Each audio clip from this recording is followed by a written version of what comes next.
రాజునాయక్ గారు బీఆర్ఎస్ రాష్ట్ర అధికార ప్రతినిధి ఉన్నారు, ఆయనతో మాట్లాడదాం. రాజునాయక్ గారు నమస్తే అండి. సార్, బీజేపీ ఎమ్మెల్యే రాజాసింగ్ రాజీనామాని మీరు ఎలా చూస్తారు? ముఖ్యంగా దీని వెనక, రాజీనామా వెనుక ఎవరో ఉన్నారు అనే ఒక చర్చ కూడా నడుస్తుంది. ముఖ్యంగా బీజేపీ బీఆర్ఎస్ కనుసన్నల్లోనే ఉందంటూ కూడా కొంతమంది కామెంట్ చేస్తున్న పరిస్థితి ఎలా చూడాలి? సార్, మీ వాయిస్ రావడం లేదు. నమస్తే అండి, వినిపిస్తుందా అండి? Okay okay. నమస్తే అండి. మీకు ప్యానెల్లో ఉన్న పెద్దలు అల్జాపూర్ శ్రీనివాస్ గారికి, మా గురువు జయరాం గారికి అందరికి కూడా నమస్కారం.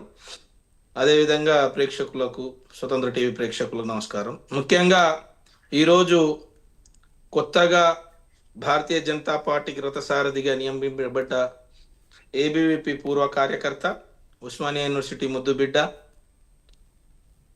అదేవిధంగా చాలా సమస్యలపైన గళమెత్తినటువంటి నాయకుడు రామచంద్రన్న గారికి హృదయపూర్వక ధన్యవాదాలు, అభినందనలు. అయితే రెండు రకాలండి ఇక్కడ. ఒకటి నినాదం బీసీ. భారతీయ జనతా పార్టీకి ఎప్పుడు ఏముంటుందంటే నినాదం బీసీ అని ఉంటుంది, చేసేటి మొత్తం అగ్రవర్ణాలకు అగ్రకులాలకు పదవులు ఉంటాయి.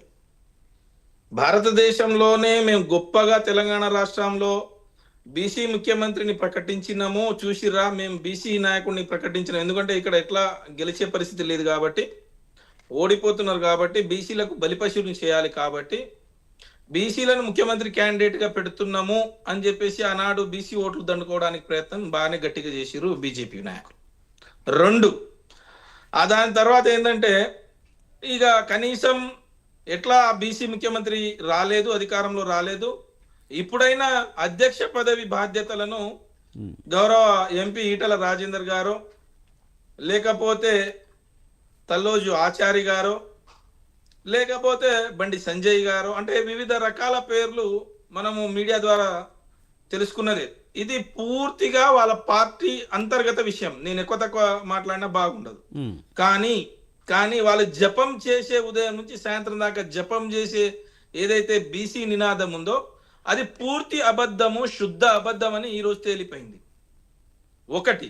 రెండో ఆస్పెక్ట్ ఏంటంటే రాజాసింగ్ గారు పార్టీని డెవలప్ చేయాలి అని అంటే ఇగో వీళ్ళు ఉంటే బాగుంటది అని సూచించడమే కాకుండా ఆయన సొంతంగా నిలబడతా అని చెప్పేసి గట్టి ప్రయత్నమే చేసిండు.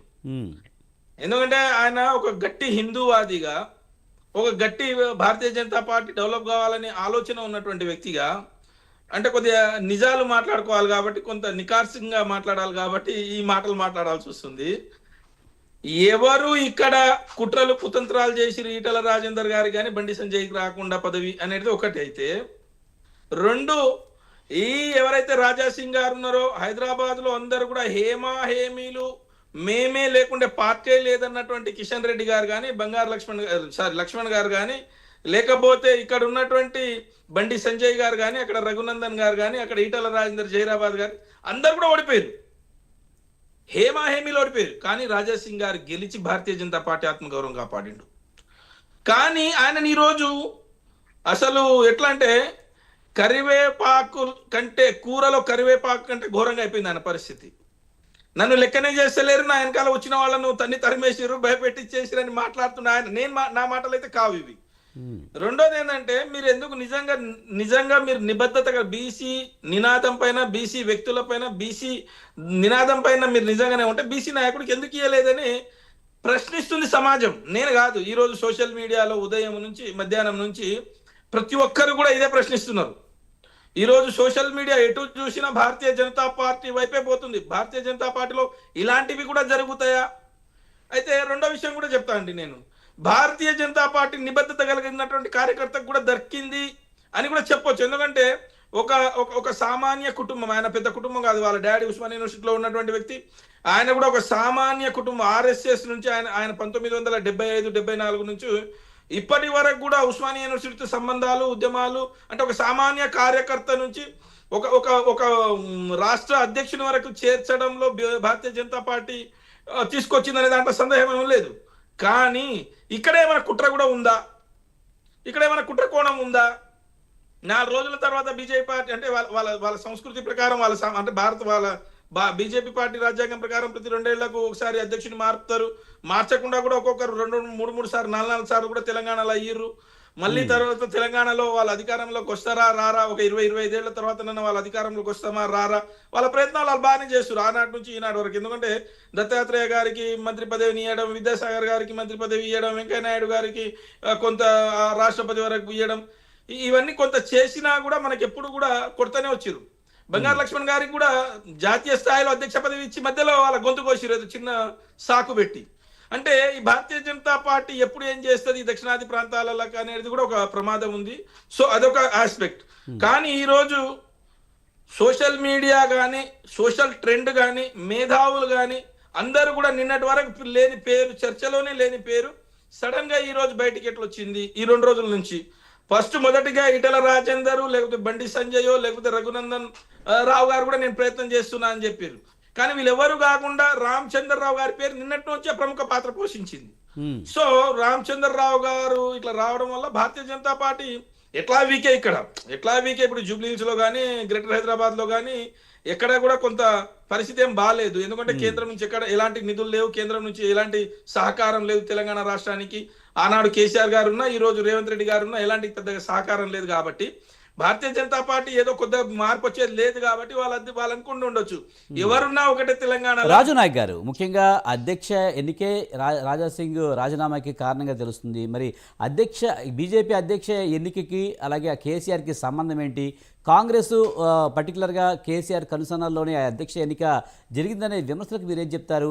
ఇప్పటికే చాలా సందర్భాల్లో బీజేపీకి బీ టీమ్గా బీఆర్ఎస్ ఉందనే వివాదాస్పద వ్యాఖ్యలు ఎప్పటి నుంచో చేస్తున్నారు. ఇప్పుడు అదే నిజమయ్యే అవకాశం కనిపిస్తుందా, లేకపోతే కేవలం ఈ రాజకీయ లబ్ధి కోసం ఇలాంటి వ్యాఖ్యలు చేస్తున్నారు అనుకోవచ్చా? 18 నెలల నుంచి రాష్ట్ర ముఖ్యమంత్రి, స్వయాన రాష్ట్ర ముఖ్యమంత్రి గారే ఈ రాష్ట్రానికి నేను ముఖ్యమంత్రి కాదు కేసీఆరే ముఖ్యమంత్రి అనే స్థాయిలో ఆయన్నే ఉన్నాడు. ఏందనుకున్నా అంటే నేను ముఖ్యమంత్రి అయినా, ఇంకా ఎమ్మెల్యేలు కూడా ఎమ్మెల్యేలు అయినామా అని ఆ సందిగ్ధంలో ఉన్నారు. అంటే వాళ్ళకి ఇంకా ఏం అర్థం అవ్వట్లేదు. మేము కూడా భారతీయ జనతా పార్టీ ఒకవేళ నిజంగానే బీజేపీ పార్టీకి మేము ఆ స్థాయిలో మేము ఇన్ఫ్లుయెన్స్ చేస్తే కవిత గారు జైలుకు బోరు, ఇక్కడ మళ్ళీ అధికారంలో మేమే వస్తుంటుంది. బలంగా ఓట్ షేర్ ఎందుకు 8 స్థానాలు ఎంత గెలిచిరండి వాళ్ళు ఎంపీ స్థానాలు. అంటే వాళ్ళ ప్రయత్నం వాళ్ళు చేస్తా ఉన్నారు. వాళ్ళకి కేసీఆర్ ముడి పెట్టడం అనేది, కేసీఆర్ గారు ఈ భారతదేశంలో మోడీ గారిని ప్రశ్నించిన ఏకైక మనగాడు. ఈ దక్షిణాది రాష్ట్రాల్లో దక్షిణాది భాగం ఇగో మాది ఉంది అని చెప్పేసి మోడీ గారిని ప్రశ్నించిన ఒకే ఒక్కడు. ఇంతే తప్ప మేము బీజేపీకి ఏదో ఉండడం, లేకపోతే బీజేపీకి మేము ఎవరికి ఏ టీములు కాము, మేము తెలంగాణ ప్రజలకు టీం, మాకంతే తప్ప మేము దేనికి టీములు కాము. మాతోటి ఎప్పుడు కూడా వాళ్ళు అలయన్స్ తోటి పోలేదు. వాళ్ళకు మేము అలయన్స్ పోయి ఇక్కడ ప్రభుత్వం ఏర్పాటు చేయలేదు, ఎక్కడ కూడా కలిసి కార్యక్రమాలు చేయలేదు, ఎక్కడా కూడా అంతర్గతంగా కానీ బహిరంగంగా కానీ కలిసి మేము బయటికి పోయింది లేదు. సో కొంతమంది ఏమంటారంటే ఎంపీ ఎలక్షన్ లో మీరందరూ కూడా మీ ఓటును అక్కడ డైవర్షన్ చేసిర్రు, అదంతా తప్పండి. అక్కడ ఇప్పుడు ఎప్పుడు ఎంపీలు కాలేనటువంటి వ్యక్తులు మోడీ చరిష్మా చూసి కొంత ఓటేసి ప్రజలకు ఇప్పుడు, ఎందుకంటే దేశానికి సంబంధించినటువంటి అవసరం మోడీ గారికి ఉందని చెప్పేసి ఓటేసి అట్లా పోయిరే తప్ప తెలంగాణ మీద కానీ తెలంగాణలో ఉన్నటువంటి నాయకుల మీద ప్రేమతోటి ఓటేసిరు అనేది అది శుద్ధ అబద్ధము, అది కాదు. మళ్ళీ తెలంగాణ ప్రాంతానికి కేసీఆర్ శ్రీరామ రక్ష అని చెప్పేసి జనతా గ్యారేజ్ లాగా తెలంగాణ భవన్కి దగ్గర రోజు నిరుద్యోగులు కానీ, కార్మికులు కానీ, హైదరాబాదితులు కానీ ప్రతి ఒక్కరు కూడా మా ఆఫీస్ దగ్గర జనతా గ్యారేజ్ లాగా వస్తా ఉన్నారు. అందుకొరకు మేము ఏ పార్టీకి ఏబీ కాదు. రాజాసింగ్ గారు పూర్తిగా అర్హుడే, ఎందుకంటే మన రాజకీయాల్లో ఉన్నాం. కొంత మీరు చెప్పినట్టు ఎవరికి బి టీం కాదు ఏ టీం కాదని చెప్తున్నారు. కవిత అప్పుడు లెటర్ రాసినప్పుడు కూడా మీరు బీజేపీని ఏమీ అనలేదనే మాట ఒకటైతే, ఒక రకంగా చెప్పాలంటే బీజేపీలో విలీనం చేస్తారనే వ్యాఖ్యలు వినిపిస్తూ ఉన్నాయి అన్న మాట చెప్పడం, ఆ తర్వాత రాజాసింగ్ స్పందించడం మనం చూసాం. దానికేమంటారు? విజయ్ గారు చాలా మంది చాలా రకాలుగా రాజకీయాలలో ఒక పార్టీని టార్గెట్ చేసి మాట్లాడే మాటలు అవి. నిజంగా ఆనాడు ఏమన్నారంటే కాంగ్రెస్ పార్టీని విలీనం చేస్తామని అంటే ఆనాడు కాదు మీరే ఉండాలి అనుకున్నాం.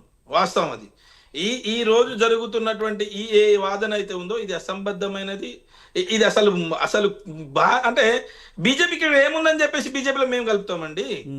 భారతీయ జనతా పార్టీకి తెలంగాణ రాష్ట్రంలో ఏముందని చెప్పేసి కలుపుతాము. భారతీయ జనతా ఏముంది అంటే మనం చూసాం లాస్ట్ ఎలక్షన్లో అయితే బండి సంజయ్ అధ్యక్ష పదవిలో ఉన్నంతసేపు ఒక రకంగా తెలంగాణలో బీజేపీ రాబోతుంది అనంత హైప్ వచ్చింది కదా.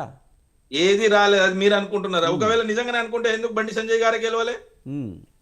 ఒకవేళ నిజంగా ఒకవేళ బండి సంజయ్ అధ్యక్షుడిగా ఉండుంటే ఆయన తర్వాత కొంతకాలానికి కదా అసెంబ్లీ ఎలక్షన్లు వచ్చినాయి. ఎందుకు అసెంబ్లీ ఎలక్షన్ లో వీళ్ళ పర్ఫార్మెన్స్ తగ్గిపోయింది? నేను ప్రజలు ఎప్పుడు అంత తక్కువగా అంచనా వేయకూడదు. ఏమీ లేదు, అదంతా షో పుటపు. బండి సంజయ్ గారి మాటలు, బండి సంజయ్ గారి ఆ చేతలు ఆ రోజు తెలంగాణ ప్రజలు కొంత అటు ఇటు ఆకర్షించినా కూడా ఓటు రూపకంగా భారతీయ జనతా పార్టీకి పోలేదు. ఆ తర్వాత ఓటు డ్రైవ్ అయినాయి కూడా మోడీని చూసి అయినాయి డ్రైవ్ తప్ప వీళ్ళని చూసి ఎవరివి కాలేదు. వీళ్ళకు నేనేమంటున్నా అంటే బీజేపీ పార్టీకి మేము బి టీం కాదనడానికి, తెలంగాణ రాష్ట్రంలో ఈనాడు ప్రతిపక్షంలో కొన్ని స్థానాలతోటే మేము ఓడిపోయినాం. కొన్ని స్థానాలు దాదాపుగా 18 స్థానాలు మేము 5,000 నుంచి 10,000 ఓట్ల మధ్యలో ఓడిపోయినటువంటి స్థానాలు. అంటే ఒక వార్డు మెంబర్ 2 వార్డు మెంబర్ల ఓట్లు చీల్చగలిగితే మేము గెలిచేటువంటి స్థానాలు. సో మేము బీజేపీ ఇక్కడ ఒక 50 స్థానాలు వచ్చిందో లేకపోతే వాళ్ళకి మేము ఇదైతామో, భవిష్యత్తులో బీజేపీ ఇక్కడ ఇంకేదో గెలుస్తుందనో వాళ్ళతోటి మేము పోయి వాళ్ళతోటి కలిసిపోయే పరిస్థితి అనేది కనిపిస్తలేదు. అది ఏది ఉన్నా భవిష్యత్తు కాలంలో ఖచ్చితంగా ప్రజలు సమాధానం చెప్తారు. మేము మాత్రం భారతీయ జనతా పార్టీకి ఒక పార్టీగా ఇక్కడ తెలంగాణలో ఒక పార్టీగానే మాత్రమే చూస్తున్నాము. అది ఒక చిన్న పార్టీ, అంటే జాతీయ స్థాయిలో పెద్ద పార్టీ, జాతీయ స్థాయిలో ప్రధానమంత్రి చేసినటువంటి చిన్న స్థాయి నుంచి పెద్దగా వచ్చినటువంటి పార్టీ, దాంట్లో ఎలాంటి కాదు. కానీ తెలంగాణలో వాళ్ళ పర్ఫార్మెన్స్ అనేది లేదు, తెలంగాణలో వాళ్ళని ఆదరించే పరిస్థితి లేదు. తెలంగాణలో ఉన్నటువంటి నాయకులు కేంద్రం నుంచి ఎలాంటి నిధులు ఏది రాలేక వాళ్ళు చేయలేని పరిస్థితిలో ఉన్నారు కాబట్టి వాళ్ళని ఆదరించే పరిస్థితి ఇక్కడ లేదు, వాళ్ళతో కలిసిపోయే పరిస్థితి లేదు. రాజు నాయక్ గారు, ఒక బ్రేక్లోకి వెళ్దండి. బ్రేక్ తర్వాత డిబేట్ కంటిన్యూ చేద్దాం. ఇప్పుడు ఒక బ్రేక్ తీసుకుందాం. బ్రేక్ తర్వాత డిబేట్